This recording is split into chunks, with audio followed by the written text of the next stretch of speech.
Glória a Deus. Cumprimento os irmãos com a paz do Senhor Jesus, amém? Abra sua Bíblia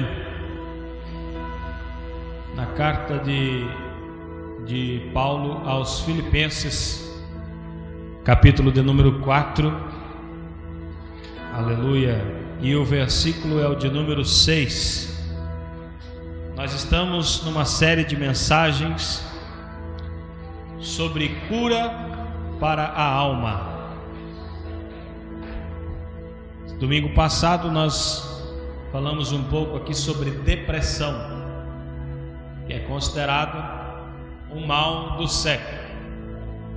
Carta de Paulo aos Filipenses, capítulo 4, e o versículo de número 6. Nós vamos ler o versículo 6 e o versículo de número 7. Amém? Diz assim a Bíblia Sagrada: não andeis ansiosos por coisa alguma, antes em tudo sejam os vossos pedidos conhecidos diante de Deus, pela oração e súplica, com ações de graças.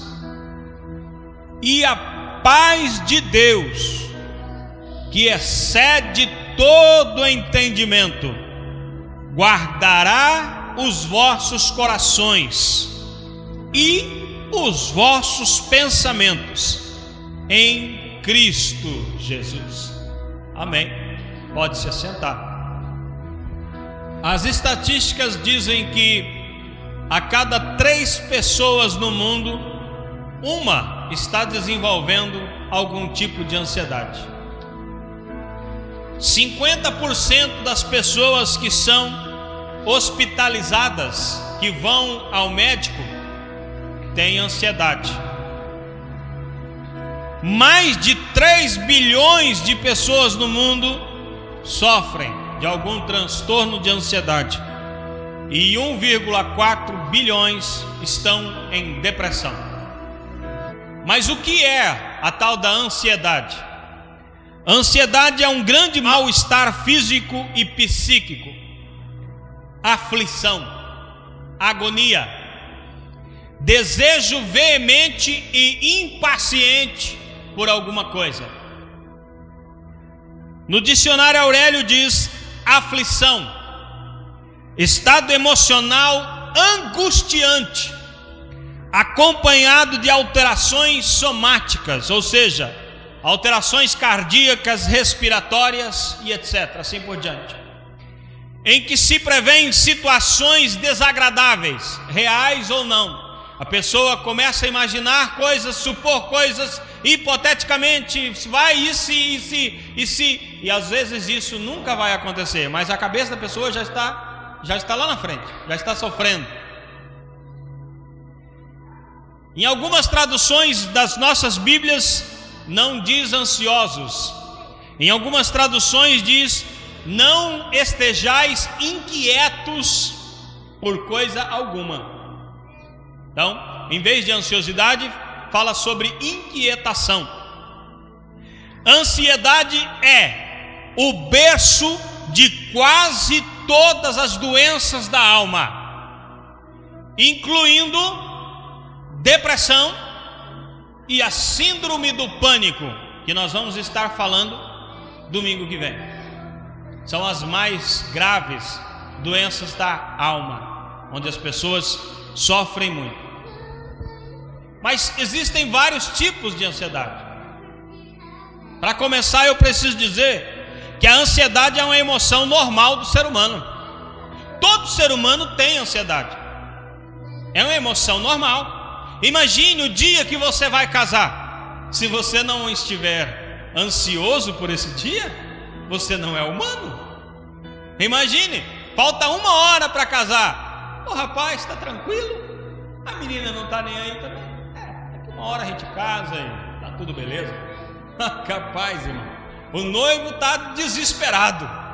O noivo está pensando 1001 coisas, e a noiva também. Ai, como é que vai ser? Ai, meu Deus, como é que vai ser? Como é que está a igreja? Você viu se o padre está lá, se o pastor está lá? Você viu se os padrinhos chegaram? Viu meu pai, minha irmã? Você ligou para não sei quem? E daí o salão, como é que está? Está tudo certo? O buquê já chegou? As floristas? Está todo mundo desesperado. Ai, meu Deus, vai acontecer.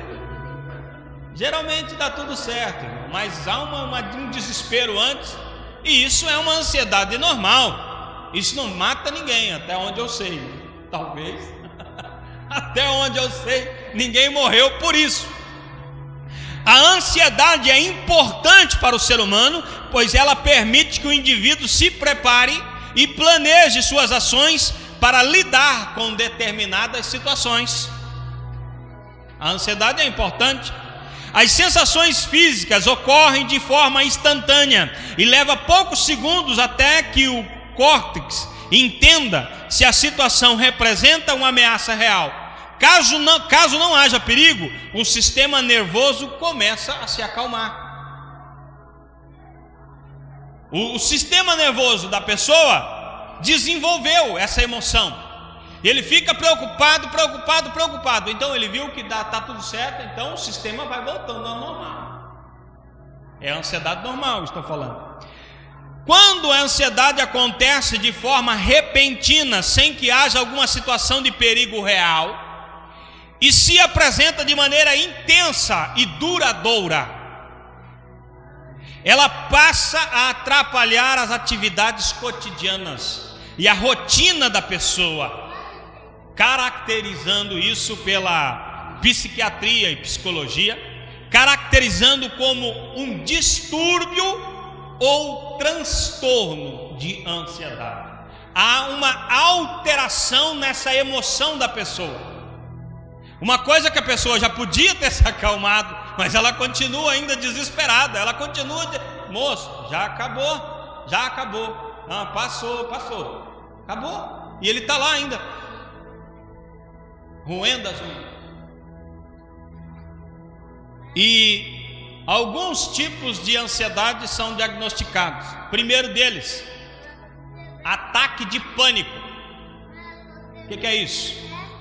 Ocorre sem nenhuma razão aparente, e o indivíduo sofre com sintomas muito intensos, tais como falta de ar, coração acelerado, tonturas e sensação de morte iminente. Eu falei com uma pessoa esta semana ainda, eu conversando sobre isso, ele falou: moço, isso aí aconteceu comigo. Eu não tenho medo de nada, eu sou uma pessoa corajosa. Se eu ouço um barulho lá fora, eu abro a porta e vou ver o que é que aconteceu. Eu não fico aqui dentro tremendo de medo, pensando: ai meu Deus, o que está acontecendo lá fora? Eu abro a porta e olho para ver o que aconteceu. Mas de repente, irmão, eu estava bem, e de repente começou a me dar uma angústia, um desespero, o coração acelerou, e parecia que estavam mexendo em tudo na minha casa, que eu ia morrer aquela hora. O coração disparado, a pessoa foi para o hospital. Porque pensou: é alguma coisa, eu vou morrer. Chegou no hospital, o médico disse: rapaz, eu atendo gente assim quase todo dia. Você não tem nada não, só vou te dar um remedinho aqui, pode ir para casa. Isso aí é um transtorno de ansiedade que você teve, pode ir para casa, você não tem nada, acabou. Existe um outro que a medicina chama-se como TOC, que é transtorno obsessivo compulsivo. Caracteriza-se por ações repetidas ou rituais compulsivos. Nesse caso, a ansiedade se manifesta em forma de ideias obsessivas. E por mais que o indivíduo saiba que não há sentido em se sentir assim, ele não consegue evitar esses pensamentos. Tipo: alguém vai entrar aqui, eu vou cair. Não tem para onde cair. Você está andando sobre o chão, não dá para cair. Não, eu vou cair, eu vou me machucar. Moço, você não vai cair. Ele continua com aquele medo. Alguém vai entrar aqui. Quem vai entrar aqui? Não tem ninguém para entrar aqui. A pessoa está com aquele desespero, aquele medo, aquela angústia. Transtorno de estresse pós-traumático, caracterizado pela ocorrência de flashback e pesadelos sobre um evento traumático que tenha ocorrido na vida da pessoa. alguma coisa que ocorreu no passado. De vez em quando a pessoa tem um ataque e esses pensamentos começam a voltar. Começam a voltar essas coisas e a pessoa não consegue escapar disso. Nesse transtorno a pessoa revive o episódio. E ela sofre, ela sente as mesmas dores, as mesmas coisas, como se estivesse acontecendo novamente. E tem muita gente que sofre disso. Essa semana mesmo eu estava ouvindo um pastor pregar e ele disse que o rapaz foi pegar ele no aeroporto para levar para a igreja. E quando passaram por um lugar, o rapaz começou a chorar. O motorista começou a chorar, entrou em desespero, chorar. Daí falou: por que você está chorando, rapaz? O que aconteceu? Falou: é que aqui, pastor, aqui eu sofri um acidente, eu fiquei preso nas ferragens. E o pastor procurou onde é que estavam as marcas do acidente, não tinha nada. Falou: mas isso foi há pouco tempo, irmão? Não, isso faz 10 anos. Mas é que aquilo pegou ele naquela hora e ele começou a chorar. Ele não tem controle mais sobre aquilo. Mais fobias. São marcados pelo medo intenso e desproporcional de algo que não representa perigo. Algumas pessoas têm medo de animais inofensivos, como aves, por exemplo. Outras possuem um pavor inexplicável de palhaços. Se ela vê um palhaço, ela não vai dormir de noite mais. Ela vai ficar desesperada com esse palhaço. Ela vai ficar vendo aquela imagem, aquele palhaço rindo e tal, e não consegue. Precisa tomar remédio para poder viver a vida de novo. Estou falando sério, irmão. Mais uma para nós entrarmos mais a fundo aqui. Ansiedade generalizada. O que é isso? Preocupação excessiva com diversas áreas da vida e rotina. Trabalho, filhos, saúde e segurança dos familiares. O camarada tem uma preocupação excessiva com tudo. Ele fica desesperado por tudo e não precisa se preocupar, porque as coisas vão acontecer normalmente, naturalmente, tudo igual, um dia após o outro, mas todos os dias ele sofre um bocado por causa da sua vida. A ansiedade, ela é um sofrimento antecipado. Eu lembro de uma história da minha filha, que ela chegou em casa, ela tinha feito alguma coisa errada, e ela chegou em casa e começou a chorar, e eu fui lá ver o que tinha acontecido. Falei: menina, por que você está chorando tanto? É porque a minha mãe vai me bater, ela vai me bater. Eu falei: mas ela já te bateu? Não. Eu falei: então você está chorando agora, você está sofrendo agora, e ela não te bateu. Se ela bater, aí você vai chorar de novo. Se ela não te bater, aí você perdeu seu tempo chorando agora, porque não aconteceu nada, você só sofreu antecipado. Esse é o sofrimento antecipado. Você sabe o que é preocupação? É preocupar, é ocupar antes da hora. Está comprovado cientificamente que a maioria dos nossos medos nunca irão acontecer. Aquilo que as pessoas mais temem nunca vão acontecer. E se caso vierem a acontecer, você tinha tanto medo daquilo acontecer, a sua ansiedade desgastou tanto você, que quando isso aconteceu, você já não tinha forças para lutar contra aquilo. Você está derrotado já está acabado. Isso é ciência. Estava assistindo uma palestra do doutor Augusto Cury, e ele deu um nome científico, GEI, gasto de energia emocional inútil. Você gasta a energia da sua mente, você gasta, mas você não vai aproveitar nada disso, só está perdendo sua energia. É inútil. A ansiedade é uma inutilidade. O que é a ansiedade? A ansiedade também é o excesso do amanhã. Sabe o que Jesus disse lá em Mateus capítulo 6, versículo 34? Não vos inquieteis pelo dia de amanhã, porque o dia de amanhã cuidará de si mesmo. Meu irmão, se você ficar preocupado com o dia de amanhã, sabe o que vai acontecer? Vai acontecer o dia de amanhã. E se você não se preocupar com o dia de amanhã, então vai acontecer o dia de amanhã. Os japoneses têm um costume. A pessoa está chorando, o outro japonês chega e diz: o que está acontecendo? Tem um problema. Você pode resolver? Posso. Então não tem problema. E se ele perguntar: você pode resolver? E a pessoa disser: não, então não tem problema. Continua. Pô, o que vai acontecer? Vai ficar sofrendo para quê? Pode resolver? Posso, então vai resolve. Pode resolver? Não, então para que ficar sofrendo? Então, a ansiedade também é pensar demais. Irmão, o ansioso, ele pensa tanto, mas ele pensa tanto que ele não para de pensar nem na hora de dormir. Quando ele vai dormir, ele está pensando, e ele dorme e sonha. Ele sonha e sonha e sonha, e ele já acorda cansado, porque ele não descansou. Ei, o dia é feito para trabalhar, a noite é feito para descansar. Descansa. No outro dia você repôs as suas forças e você vai viver cada dia. Jesus disse aqui, no resumo do versículo 34: basta a cada dia o seu mal. Cada dia você vive cada dia. Então você repõe as energias de noite, enfrenta o próximo dia e passa por ele. Porque você passou a noite inteira já trabalhando o dia de amanhã, você não tem força para trabalhar no outro dia, está cansado já. E se você quer pensar, esses dias eu estava assistindo os documentários da Discovery sobre o planeta. Eu gosto dessas coisas. E eu comecei a assistir, e daí eu comecei a ver o cientista falando: se o Sol fosse um pouquinho mais distante da Terra, acabou a Terra. Se o Sol se aproximar um pouquinho mais da Terra, acabou a Terra.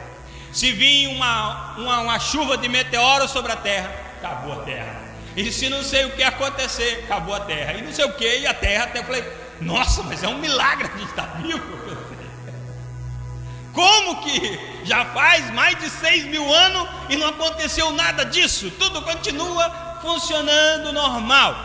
Aí eu pensei: sabe o que é? Deus está no controle. Para que eu vou me preocupar? Porque se você for pensar as coisas, irmão, olha, você vai morrer cedo. Não perca seu tempo pensando. A mente precisa descansar. E Jesus prometeu lá em Mateus capítulo 11 e versículo de número 29: eu vos darei descanso para as vossas almas. O que acontece é que muita gente não descansa. A alma está cansada. Ele está dentro da igreja, mas a alma está cansada. Ele nunca descansa. Ele sempre trabalha, descansa. Há momento de trabalhar, mas há momento de descansar também. E sabe o que mais, irmão? Terrível dizer, mas é verdade. Ansiedade excessiva é pecado. É pecado. Por que é pecado? Porque Jesus deu um mandamento: não andeis ansiosos por coisa alguma. É uma ordem. E isso ele repetiu lá em Mateus 6, no versículo 25, no 27, no 31 e no 34. 4 vezes ele repetiu, para deixar bem claro: não fica ansioso, crente. Não fica ansioso. Não ande ansioso. E repetiu ainda em Mateus capítulo 10, versículo 19: não ande ansioso.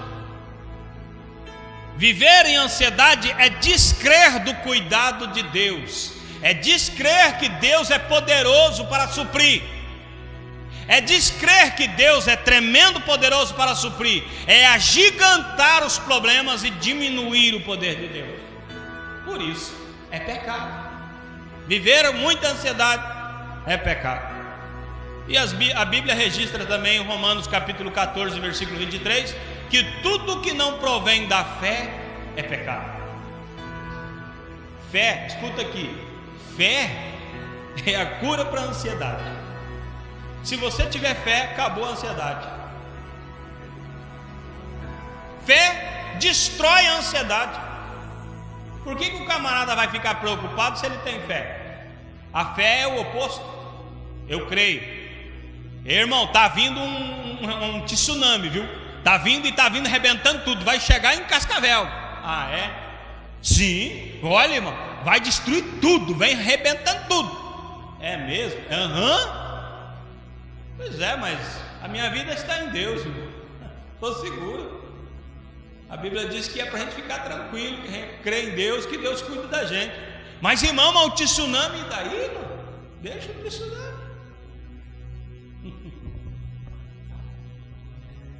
Vou falar aqui sobre os sintomas de ansiedade, e daí já vou passar para a mensagem bíblica. Estou falando só da parte técnica sobre ansiedade. Sintomas psicológicos da ansiedade: constante tensão ou nervosismo. A pessoa fica nervosa o tempo todo. Sensação de que algo ruim vai acontecer. Algo ruim vai acontecer. Problemas de concentração. Isso é sério, isso é grave. Por exemplo, a pessoa tem uma prova para fazer, mas ele está tão ansioso pela prova, que ele estuda, e na hora de fazer a prova ele não lembra de nada, não consegue se concentrar. A ansiedade destrói a nota dele lá. Se ele não fosse ansioso, aquilo que ele estudou, ele chegava lá, lembrava do que estudou e fazia a prova e passava de boa. Descontrole sobre os pensamentos, dificuldade em esquecer aquilo que está gerando atenção, preocupação exagerada em comparação com a realidade, problemas para dormir, irritabilidade, agitação dos braços e pernas. A pessoa fica o tempo todo balançando a perna. Irmão, para com essa perna que você já está me deixando nervoso. Ele não para. Medo constante, medo de perder o controle. Aleluia, ninguém tem o controle de nada. Medo de enlouquecer. O camarada fica, eu vou ficar doido, isso está me deixando louco. Medo de ficar sozinho. Medo da morte,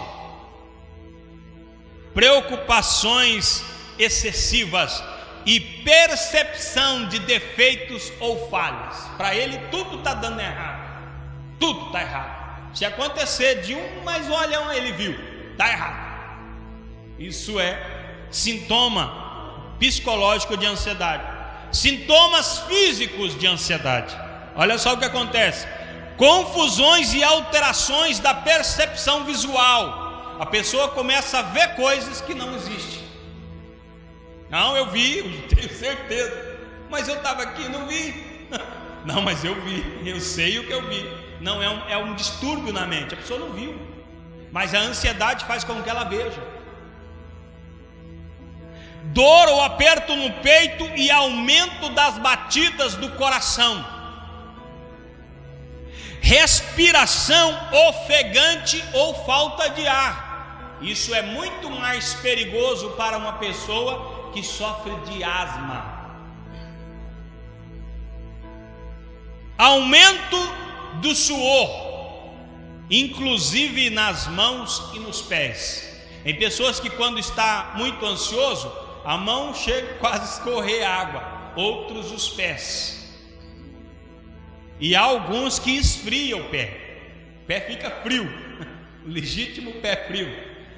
Tremores nos músculos ou em partes do corpo, sensações de fraqueza ou cansaço. A pessoa não fez nada e está cansada, está fraca, precisa descansar.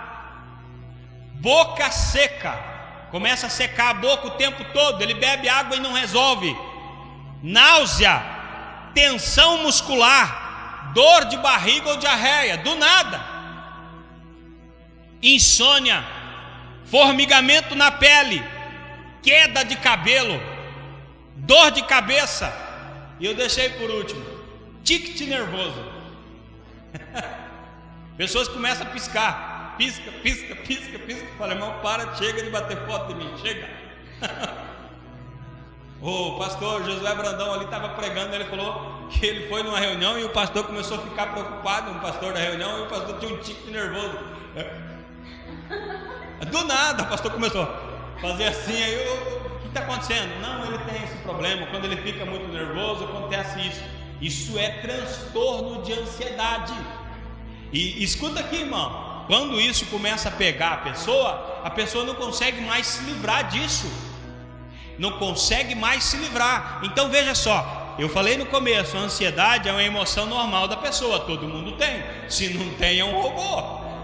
O ser humano tem emoções. Só que se você não controla as suas emoções, elas vão controlando você. Aí a partir de um certo tempo, você já não manda mais em você. É a sua emoção que está apoiando um freio na sua boca e vamos por aqui.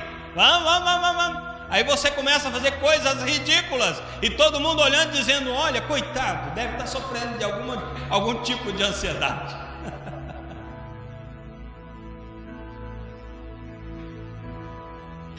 Pastor, então eu quero saber como que eu controlo a ansiedade. Eu não quero ficar assim, pastor. Eu não quero ficar tendo ataque de pânico aí, desesperado. Pastor, pelo amor de Deus, eu não quero entrar em depressão, não. Me explica como é que eu faço para controlar isso. Então, irmão, vamos ler lá em 1 Pedro capítulo 5 e versículo de número 7. 1 Pedro capítulo 5 e versículo de número 7. A primeira base para nossa como se livrar das ansiedades, como controlar a ansiedade. Que diz aí? Lançando sobre ele o que, irmão? Eu disse toda a vossa ansiedade. Lançar tudo que você está ansioso sobre quem? Sobre Jesus. Eu estou ansioso, eu estou preocupado. Vou entregar para Jesus. Tudo mesmo, irmão. Não estou falando de meio, a metade, não estou falando de 20%. Estou falando tudo. Toda a vossa ansiedade, lança sobre ele. Por quê? O que ele vai fazer com isso? A Bíblia diz: porque ele tem cuidado de vós. Ele cuida de vocês. Então pega toda a tua ansiedade, aquilo que eu te falei, aquilo que está angustiando você, que está deixando você desesperado, que está fazendo você acordar de noite com o coração acelerado, lança tudo sobre Jesus. Irmão, mas é isso mesmo. Porque ele tem cuidado de vós. É ele que vai cuidar de você. Agora veja só o que diz esse mesmo versículo na Bíblia, a mensagem: vivam livres de preocupação. Vivam livres de preocupação na presença de Deus. Ele toma conta de vocês, ele cuida de vocês. O versículo base que nós usamos no começo na Bíblia, a mensagem diz: não se aflijam e nem se preocupem. Em vez de se preocupar, orem. Permitam que as súplicas e os louvores transformem seus receios em orações, permitindo que Deus os conheça.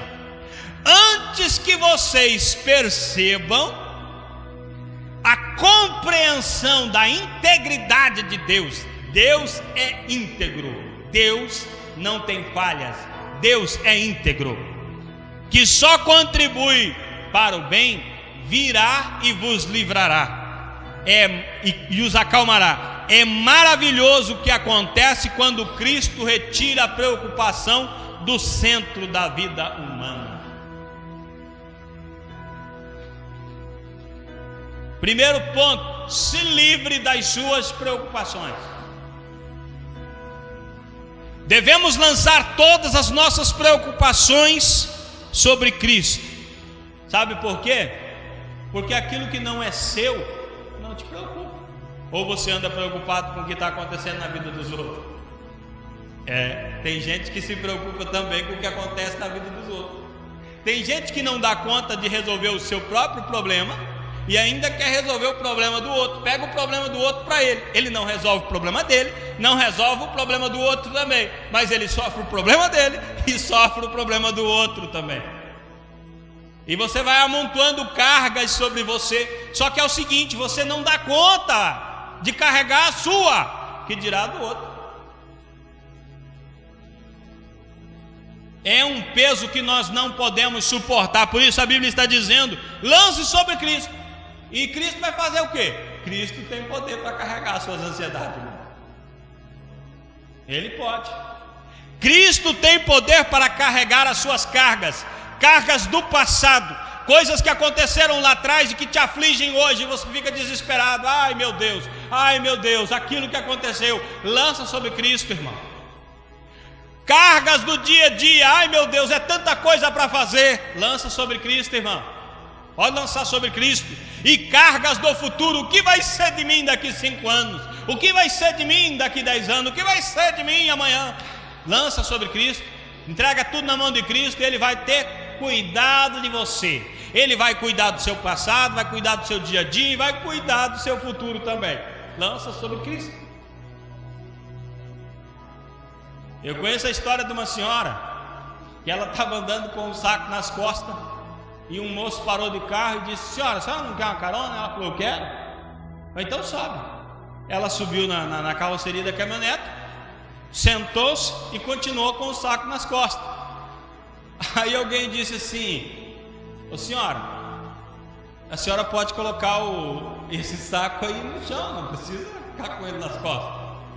Ela disse: não, moço, já é muito que o senhor tenha me dado carona, ainda quer levar o meu fardo? Você pode até rir, irmão, mas tem muito crente que faz isso. Em vez dele pegar aquele fardo e entregar a Cristo, ele pensa: não, já foi muito Deus ter me salvado. Isso aqui é minha vida, eu tenho que carregar isso.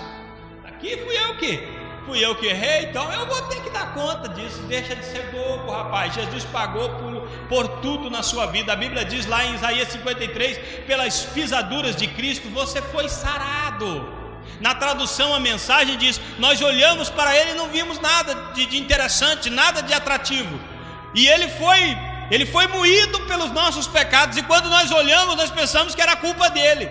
Nós pensamos que ele estava sofrendo por aquilo que ele mesmo fez, mas na verdade ele estava sofrendo pelas nossas transgressões, e pelas suas pisaduras é que nós fomos sarados. Fomos sarados. A palavra sarado é sarado por completo, é corpo, alma e espírito, é tudo sarado, irmão. Você não tem que vir na igreja de arrasto. Cristo sarou você, inclusive a sua mente. Não fica carregando peso, o peso não é seu. Lança sobre Cristo e Ele vai dar um jeito. Lá em Romanos capítulo de número 8, versículo 32 diz assim: aquele que nem mesmo a seu próprio filho poupou, antes o entregou por nós, como não nos dará também com Ele todas as coisas? Se Deus não poupou Jesus, enviou para morrer no seu lugar para te salvar, você acha que alguma coisa que você precisa Ele não vai dar? Ele quer te dar. Ele quer te tirar desse problema. Mas você quer o problema para você? Você não quer entregar na mão dele, você não quer lançar sobre ele, você quer continuar carregando. Em vez de se preocupar, ore. Sabe o que Jesus ensinou em Mateus 6? Entra no teu quarto, fecha a porta e fala com teu pai. E o teu pai, que vê você lá, ouve a tua oração e te dá o galardão. O que é esse galardão?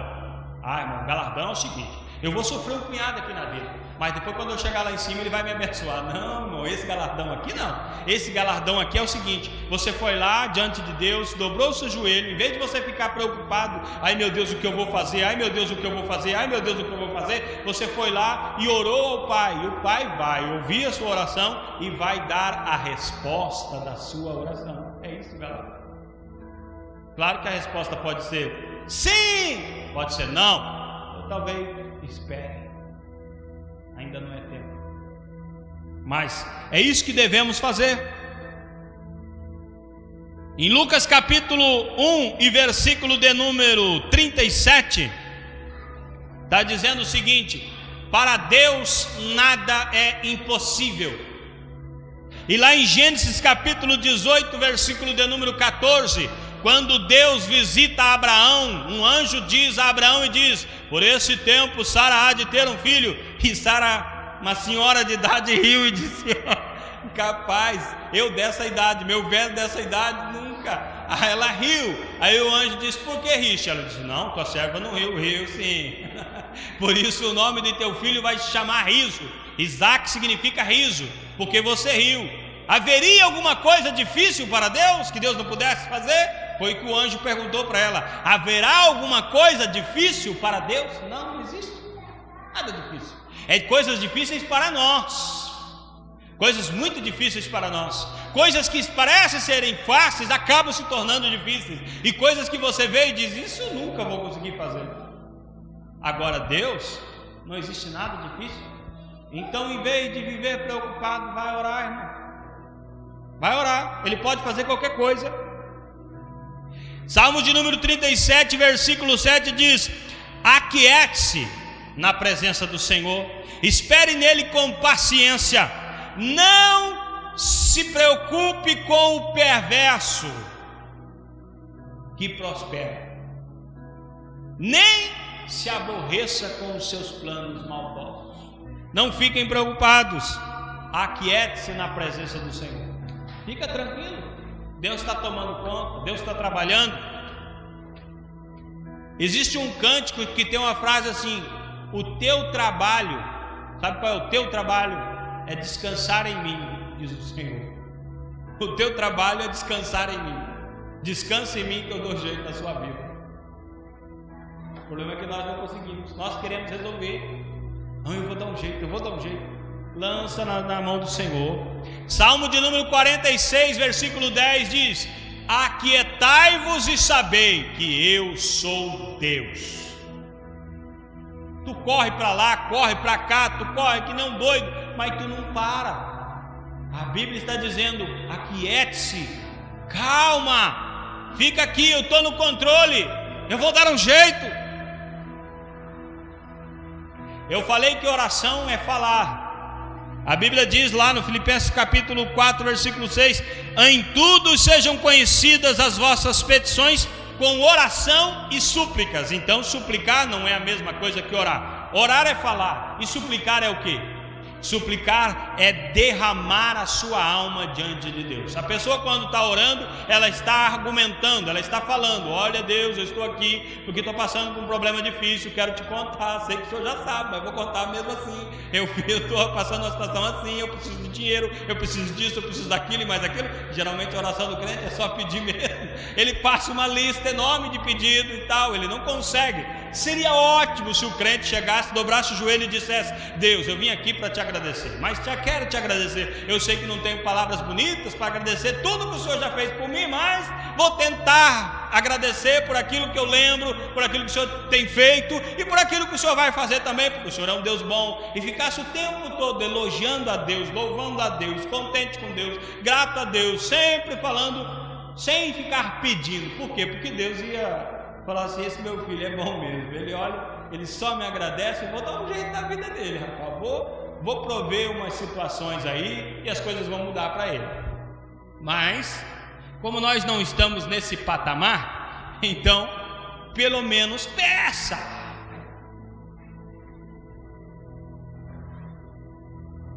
A Bíblia diz também: conhecidas diante de Deus pela oração e súplicas, vírgula, com ações de graça.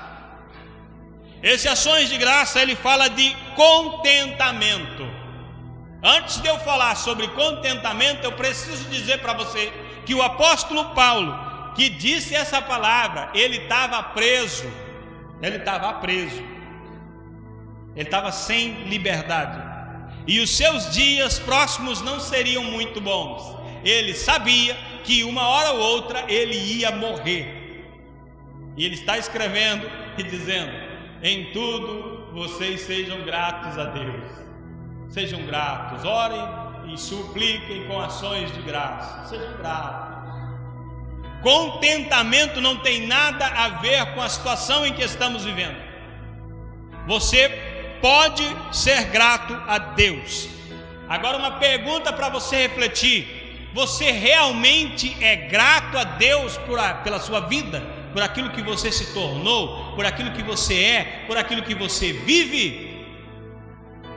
Ou você está como o livro do David Wilkerson? David Wilkerson escreveu um livro, Não Estou com Raiva de Deus, porque tem gente que está. Ele queria ser uma coisa e não foi. Ele fez um plano e não deu certo. Aí ele culpa Deus, fala: Deus, o Senhor podia ter intervido, o Senhor podia ter avisado, o Senhor podia ter feito, mas não fez.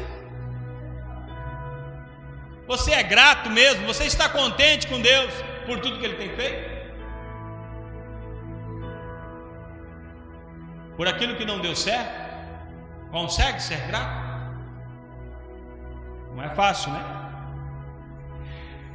Filipenses capítulo 4, versículo 11 ao 13 diz: Não digo isto como por necessidade, porque já aprendi a contentar-me com o que tenho.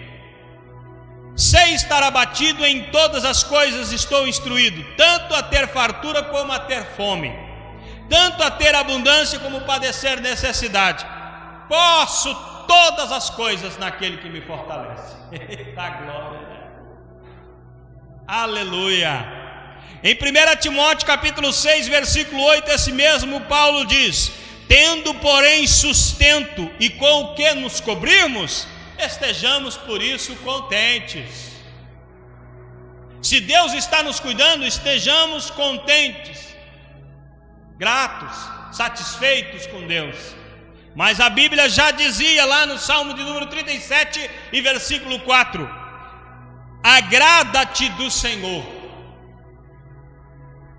Na Bíblia NVT diz: busque ao Senhor com alegria, e Ele satisfará, Ele dará, Ele concederá os desejos do seu coração. Irmão, cá entre nós, isso aí é você que decide. Se você quer ser um crente resmungão, seja. Você acha que se você viver resmungando, Deus vai pegar e vai mandar um raio na sua cabeça? Pá! Matou! Não é para resmungar, não. Não vai acontecer. Você vai viver a vida sofrendo. Porque se você for um crente resmungão, sabe o que vai acontecer? Você vai viver menos.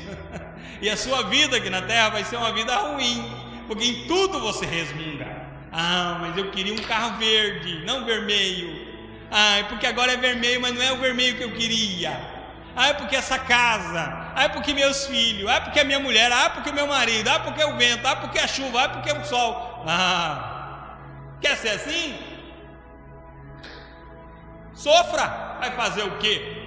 Mas se você quiser tiver uma vida melhor, escuta bem o que eu vou dizer. Se você quiser viver melhor, viva grato, seja satisfeito, contente com Deus. Não fica aí se preocupando com coisa desnecessária. As pessoas chegam e dizem: olha, irmão, meu carrão, ó, 2018, nem emplaquei ainda. Maravilha, hein? Benção. E o irmão, quando o irmão vai ter? Por enquanto não tem plano, não. Mas o irmão, como o irmão se sente assim, não tendo um carrão desse? Então, Deus me deu o que eu tenho, estou muito bem por isso. Aí você assiste no jornal a pessoa lá tirando férias em Paris, o outro na praia, e você não pode, né? Você fica tranquilo, contente. De repente, se eu vou na praia, um tubarão me pega. Deus está me livrando do tubarão. Me lembro que uma vez o meu carro quebrou e o pastor disse assim: irmão, ia acontecer uma coisa terrível para o irmão. Aí o carro quebrou, aí não aconteceu. Amém. Fazer o quê? O carro está quebrado. Seja grato, irmão. Ah, mas eu queria ter, pastor. Não tem? Continua grato. Vou contar uma coisa para você. Eu conheço uma pessoa que tem um celularzão assim, irmão, que olha, meu Deus, é de você olhar assim e você falar assim: ah, eu queria um desse para mim, rapaz. Mas ele disse: não, eu não estou contente, eu quero pegar outro, melhor do que esse. Que saiu um modelo novo e o outro modelo, nossa, o outro modelo apavora. Tem gente sofrendo de graça, irmão, não precisava sofrer, é só ansiedade. Confie. Primeiro passo, Lance tudo na presença de Deus. Segundo, confie, irmão. Confie em Deus. Para que não confiar em Deus? Para que viver preocupado? Confia. A Bíblia está dizendo, Ele cuida de você. Ele cuida. Sabe o que Jesus disse? Olha só o que Jesus disse. Disse Jesus aos seus discípulos. Discípulos não está dizendo ao povo lá fora, pessoa que não quer nada com Deus. Está falando sobre a igreja, aqueles que estão na presença de Deus. Disse Jesus: por isso vos digo, não estejais ansiosos quanto à vossa vida pelo que haveis de comer, nem quanto ao corpo pelo que haveis de vestir. Pois a vida é mais do que o alimento, e o corpo mais do que o vestuário. Considerai os corvos. Eu acho graça aqui em Lucas, porque não fala pardal e não fala passarinho, fala corvo. Considerai os corvos, que não semeiam nem ceifam, nem têm dispensa nem celeiro. Eles não conseguem guardar para outro dia. Contudo, Deus os alimenta. Quanto não valeis vós mais do que as aves? Ora, qual de vós, por mais ansioso que esteja, pode acrescentar um côvado à sua estatura? Portanto, não se podeis fazer nem as coisas mínimas. Por que estáis ansiosos pelas outras? Considerai os lírios como crescem, não trabalham nem fiam. Contudo vos digo que nem mesmo Salomão, em toda a sua glória, se vestiu como um deles. Se, pois, Deus assim veste a erva que hoje está no campo e amanhã é lançada no forno, quanto mais vós, homens de pouca fé. Não preocupeis, pois, com o que haveis de comer, o que haveis de beber. Não andeis preocupados, porque todas estas coisas os povos do mundo procuram, mas vosso Pai sabe que precisais dela. Buscai antes o seu reino, e estas coisas vos serão acrescentadas. Não temas, ó pequeno rebanho, porque o vosso Pai agradou dar-lhes o reino. Isso aqui é palavra de Jesus. Jesus está dizendo isso. Ele cuida. Se Ele cuida das aves, não vai cuidar de você? Se Ele cuida dos lírios, não vai cuidar de você? Ele cuida de você. Ou você já viu aí alguma empresa de um corvo? Celeiros do corvo. Corvo não trabalha, não anda preocupado com o que ele vai comer amanhã. A Bíblia diz que ele nem sequer tem celeiro para o dia de amanhã. E Deus cuida. O ensinamento claro de Jesus aqui é que a vida é para ser vivida. A vida é para ser vivida, não é para você andar preocupado com a vida, é para você viver a sua vida. Nós estamos vivendo um tempo muito difícil. Uma mulher chamada Cecília Meirelles, ela deixou uma frase dizendo assim: é preciso amar as pessoas e usar as coisas, e não usar as pessoas e amar as coisas. Porque nós estamos vivendo um tempo que as pessoas amam as coisas, vivem para pagar conta. Tem que ter TV 42 polegadas, 52 polegadas, 72 polegadas. Daqui a pouco ele olha para a parede e fala: não está bom não, eu quero uma que cubra toda essa parede. Ele precisa ter um celular que praticamente é um robô que fala com ele. Ele precisa. Não, ele não precisa. Se ele não tiver, ele vive em paz. Há filhos que estão perdendo os pais, porque ele diz: ah, meu pai não me deu isso, não amo mais. Pai, se o senhor não me der aquilo, né? Há pais que estão perdendo os filhos porque estão trabalhando tanto, e não tem tempo para o filho. Esqueceu de amar o filho. Ama as coisas. Sabe o que Jesus disse em Marcos capítulo 8, versículo 16? Que aproveita o homem ganhar o mundo inteiro e perder a alma. A alma também é traduzida por vida. Que aproveita você ter tudo e não viver. Há pessoas que gastam toda a vida na ansiedade, e quando elas acordam, não dá mais tempo para viver. Acabou o tempo. O tempo não perdoa. O tempo não perdoa ninguém. Se você viver ansioso hoje, o dia de hoje você perdeu. Você tem uma nova chance amanhã. Amanhã você vai acordar. Se você quiser, você pode acordar e dizer assim: louvado seja o Deus que me deu vida para viver o dia de hoje. Vou viver hoje na presença do Senhor. Não vou estar preocupado com nada. Vou ser grato a Deus por aquilo que Ele fizer por mim. E viver um dia tranquilo. Amém. Você ganhou esse dia. Mas se você quiser, no outro dia você pode sofrer. E outro dia sofrer. Só que o detalhe é que esses dias não voltam mais. Todos os dias não voltam mais. E dias se somam anos. E anos se somam décadas. E você não vai viver um século, talvez. Então, cuide-se. Viva a vida. Você não tem poder sobre o amanhã. Viva a vida hoje. Desfrute da vida. Não perca tempo preocupado com coisas. Eu acho interessante aqui, já estou terminando. Eu acho interessante que a ansiedade extrema, ela é inútil. Ela é inútil. Porque Jesus disse assim: por mais ansioso que você esteja, qual de vós pode acrescentar um côvado à cabeça? Pode, a sua ansiedade vai mudar alguma coisa? Não. Não muda nada. Você só sofre. Então é inútil. A ansiedade é um sofrimento inútil. É muito melhor estar na presença de Deus. Eu tenho 3 verdades para dizer nisso.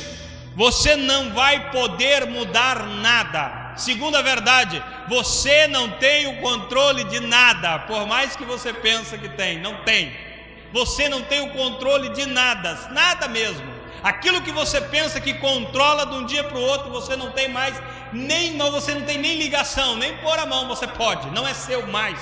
Ninguém tem controle de nada. E o problema dos seres humanos é que eles vivem a vida tentando controlar. Eu vou controlar, e sofre, e sofre, e sofre. E não, mas agora eu vou conseguir, porque agora eu fiz assim, assim, desse jeito, e assim eu vou conseguir. E ele não consegue de novo. Você não tem o controle de nada. Entrega a sua vida na mão de Deus e deixa Deus controlar a sua vida. E você vai ver que ansiedade não vai te pegar, pânico não vai te pegar, depressão não vai te pegar, nada vai pegar a sua alma, porque você está seguro em Deus. Aleluia. Para terminar, priorize o reino. Jesus disse: mas, vírgula. Primeiro ele disse: não andem ansiosos, não vivam ansiosos, não fiquem preocupados, essas coisas o Pai sabe que vocês precisam. Depois ele diz: mas busquem primeiro o reino de Deus. Então, em vez de você andar preocupado com as coisas da vida, ocupe-se no reino de Deus. Ocupe-se nas coisas do reino de Deus. Faça aquilo que é de Deus. Se você estiver dentro do propósito de Deus, dentro do reino de Deus, a promessa é clara. A promessa é clara. Todas estas coisas, todas, eu disse todas, foi todas mesmo? Todas as coisas, todas, não é a metade, é tudo, tudo vai ser acrescentado. Agora sabe qual é o problema? É que as pessoas querem todas as coisas, mas elas não querem buscar o reino. E ele pensa que todas as coisas aqui é todas as coisas que ele escolher. Pai, é o seguinte: eu escolhi um Camaro amarelo. Eu escolhi um Camaro amarelo, então, como diz a tua palavra, busca o reino e todas as coisas. Então, Camaro amarelo aqui, Camaro amarelo aqui. Eu quero viver naquela casa, porque aquela casa é o meu sonho. Não, meu irmão. O maior problema da cristandade é não saber quem é. E a crise de identidade que vivemos nos dias de hoje é um horror, um absurdo. A pessoa é filho de Deus, mas ela não sabe. Ela está dentro da igreja pensando que é um escravo. Ah não, porque a gente tem que viver assim, a gente tem que sofrer assim, porque é melhor viver sofrendo aqui na igreja do que perder lá fora e ir para o inferno. Ah, você é filho de Deus, rapaz, se comporte como um filho de Deus, seja grato a Deus, viva, posicione-se como um filho de Deus. Quem é filho de Deus, procura saber qual é a vontade do Pai e faz a vontade do Pai. Aí quando você está fazendo realmente a vontade do Pai e não a sua vontade, ó irmão, tudo para você é maravilhoso, nada é cansativo. Você não volta para casa dizendo, ai que trabalho ruim, não sei por que eu fui pegar esse emprego, eu não sei por que eu fui trabalhar nisso. Você não está trabalhando na igreja dizendo, ai meu Deus, que igreja é essa? Por que eu vim trabalhar nessa igreja? Por que eu não vou? E você não anda de arrasto, você não anda tropeçando nos seus próprios pés para fazer a obra de Deus, para fazer as coisas de Deus, porque você está dentro do propósito de Deus. Aí é o Espírito de Deus que te dá força, é o Espírito de Deus que te guia, é o Espírito de Deus que te ajuda. O seu casamento não é um fardo, seus filhos não é um fardo, a sua igreja não é um fardo, nada é pesado para você, porque todos os teus fardos Cristo já carregou. Agora você tem uma vida mansa, uma vida tranquila. Jesus disse, o meu jugo é suave, o meu fardo é leve, descanso para as almas. Então não é uma vida atribulada, preocupada, ansiosa, inquieta, é uma vida tranquila, uma vida em bonança, é um posicionamento, é uma questão de posicionamento. Eu vejo na igreja duas posições, as posições de Marta e as posições de Maria. Maria chegou e se assentou e ficou ouvindo o mestre, e Marta ficou desesperada, ela estava tentando servir o mestre, ela queria agradar o mestre, assim como Maria, Marta também queria agradar o mestre. De repente, olha só o jeito de Marta. Marta passa, vê Maria sentada e diz, ô mestre, o senhor não te incomodas? O senhor, é como se estivesse dizendo, o senhor não vai parar de pregar e vai mandar essa menina aqui caçar alguma coisa para fazer, porque ela não está fazendo nada, ela tem que me ajudar. Olha só a ousadia de Marta. Primeiro, ela interrompeu a mensagem de Jesus. Segundo, ela deu uma ordem para Jesus. O Senhor vai mandar, ela quis ensinar Jesus. O Senhor pega e manda ela fazer isso. Jesus disse para ela, Marta, Marta, você anda distraída, preocupada, atribulada com muitas coisas, enquanto uma só é necessária, e Maria escolheu a melhor parte. Crente, essa religiosidade tua está te matando. Você anda fazendo muito, você está se cansando. O que Deus quer para você é proximidade, é um relacionamento. De que adianta você se apresentar diante de Deus nos domingos e fazer aquela oração clássica? Oh Deus Pai, mais uma vez eu estou aqui. Eu estou aqui porque eu não tinha para onde ir, por isso vim. Eu perdi, por isso vim. Deus quer ter uma intimidade com você, rapaz.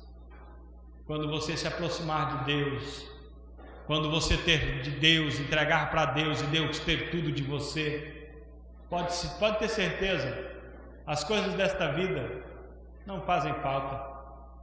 Você não quer saber qual é o modelo de carro que saiu, não quer saber qual o novo celular que apareceu, qual o tipo de coisa que está aparecendo. Você não liga para isso, irmão. A sua ansiedade acabou, você está curado, você está em Deus. Se coloque de pé, irmão.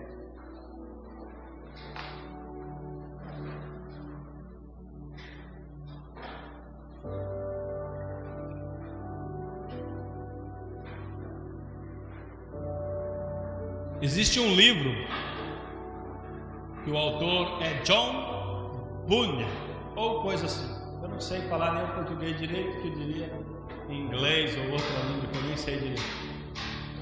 Esse homem preso na prisão, ele escreveu um livro chamado O Peregrino. Esse livro, O Peregrino, ele é o livro mais vendido no mundo depois da Bíblia.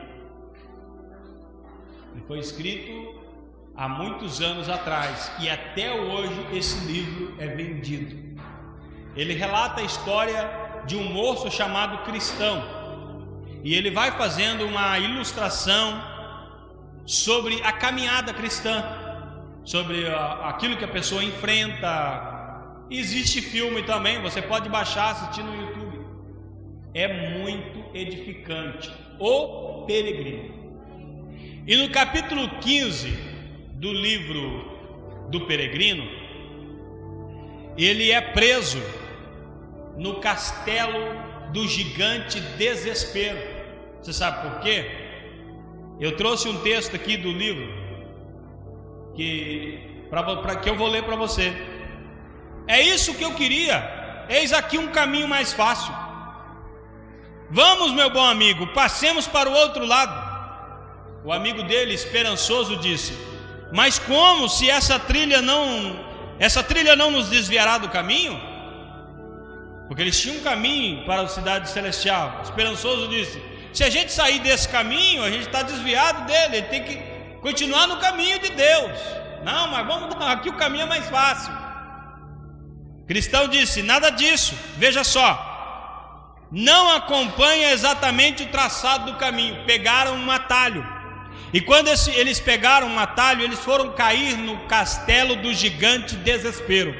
E o gigante Desespero fechou ele dentro de uma grade, de um calabouço, e lá seria o fim deles. Então eles se põem a orar e começam a orar e pedir socorro. Aí, uma certa altura, o cristão acorda e diz: mas como fui idiota? Bem assim ele diz: como fui idiota? Ficar aqui neste calabouço mal cheiroso, podendo muito bem andar com liberdade. Fiquei aqui sofrendo, por quê?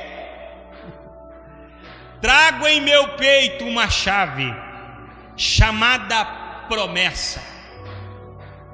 Trago em meu peito uma chave chamada promessa, que estou convencido abrirá qualquer fechadura do castelo da dúvida. O nome do castelo, castelo da dúvida, nome do gigante que prendeu, gigante Desespero. Que boa notícia, exclamou esperançoso. Pois então tire essa chave do peito e experimente. Foi o que o cristão fez. Pegou-a e com ela tentou abrir a porta do calabouço. O ferrolho cedeu. Assim ele que virou a chave, a porta se abriu facilmente. Saindo, os dois foram até a porta externa que levava ao pátio do castelo, e com a mesma chave, não precisou de outra chave, a chave promessa, abriu a outra porta e se viram livres. A chave da promessa. Eu quero falar com pessoas que andam ansiosas, pessoas que estão sofrendo na mão da ansiedade. Você não precisa mais sofrer. Existe promessa de Deus para a sua vida, e as promessas de Deus são infalíveis. As palavras de Deus não caem por terra. Pode até uma mãe se esquecer do seu filho, mas Deus não esquece de você. Ele tem o seu nome na palma da mão dele, e o momento que você clama, Deus te ouve e te responde. Deus te levanta. A Bíblia diz em Apocalipse capítulo 3, versículos 7 e 8: isto diz o que é santo, o que é verdadeiro, o que tem a chave de Davi, o que abre ninguém fecha, e fecha ninguém abre. Conheço as tuas obras, e eis que pus diante de ti uma porta aberta. Eu pus diante de ti uma porta aberta. É só entrar e passar, e ninguém pode fechar esta porta. Hoje Deus abre uma porta para você. Entre, creia nas promessas de Deus, se livre da ansiedade e viva na presença de Deus, feliz e contente, porque Deus é fiel. Vamos orar? Senhor Deus, nós te adoramos, Jesus, porque Tu és poderoso, porque a Tua palavra é verdadeira, porque o Teu amor, Jesus, ele excede todo entendimento. A Tua misericórdia, Jesus, ela é o motivo de não sermos consumidos. Elas nunca perecem, elas se renovam. A Tua misericórdia se renova todas as manhãs. Todos os dias o Senhor nos dá um dia, e que possamos a partir de hoje viver, como diz a tua palavra, este é o dia que o Senhor fez, e que possamos viver um dia alegre, e que possamos crer na tua palavra, que diz: entrega o teu caminho ao Senhor, confia nele, e o mais ele fará. Ó Senhor, que possamos confiar de verdade, que vivemos de verdade na tua presença, e para que possamos ser felizes, para que possamos ter uma vida feliz, para que possamos entrar dentro de uma igreja com um sorriso estampado, para que vivamos o dia a dia nas nossas casas, no nosso trabalho, felizes, gratos, contentes, evangelizando através do nosso olhar, através do nosso sorriso, que as pessoas ao olharem a nossa vida perguntem: você serve a Deus? Porque o seu semblante é de quem serve a Deus. Você é filho de Deus? Porque as suas atitudes é de um crente, é de um servo do Senhor. Meu Deus, dá-nos esta paz, dá-nos essa tranquilidade, dá-nos essa confiança, ajuda-nos a estar em tua presença em todos os momentos, para a glória do nome de Jesus.